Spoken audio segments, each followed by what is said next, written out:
नमस्कार. गेल्या 8-15 दिवसापासून तब्बल शिरस मार्ग सिंदफाना त्रिवेणी संगम या गावामध्ये 8-15 दिवसापासून पोस्ट चालू असल्यामुळे मी मागच्या ब्लॉकमध्ये तुम्हाला व्हिडिओ पाठवला होता आणि त्या व्हिडिओला बरेचसे शेतकऱ्यांचे प्रतिसाद भेटल्यामुळे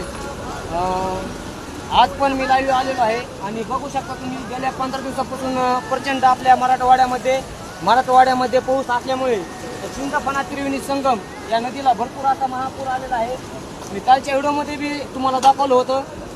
तुम्ही बघू शकता लाईव्ह या पाण्याचा प्रचंड वेग असल्यामुळे शेतकऱ्यांचे खूप असं नुकसान झालेलं आहे.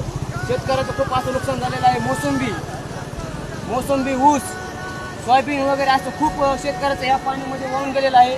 तरी माझी एक सरकारला एक विनंती आहे की शेतकऱ्याला त्यांच्या नुकसानीपेक्षाही जास्तीत जास्त त्यांना मदत भेटली पाहिजे व शेतकऱ्यांना तात्काळ मदत द्यावी ही माझी सरकारला विनंती आहे. मुख्यमंत्री अजितदादा पवार त्यांनी या घटनेकडे शिरस मार्ग या गावाकडे तात्काळ लक्ष द्यावे व शेतकऱ्यांना मदत हवी तेवढी मदत शेतकऱ्यांना भेटली पाहिजे.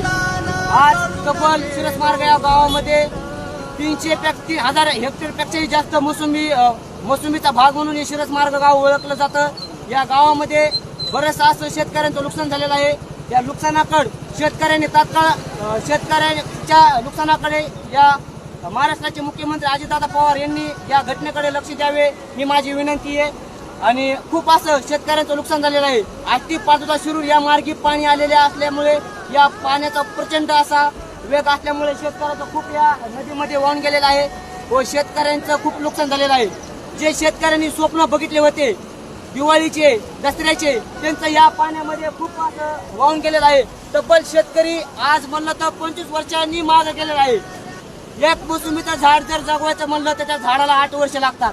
कारण की हे 8 वर्षानंतर त्या मोसंबीच्या झाडाला पीक येतं आणि त्याच मोसंबीचं झाडाचे पिकाचं खूप त्यांचं नुकसान झालेलं आहे. तेच झाडं या सिंदफाना त्रिवेणी संगम या नदीमध्ये त्यांचं वाहून गेलेलं आहे. माझी सरकारला एक विनंती आहे की तुम्ही या घटनेकडे तात्काळ लक्ष द्यावे एवढीच माझी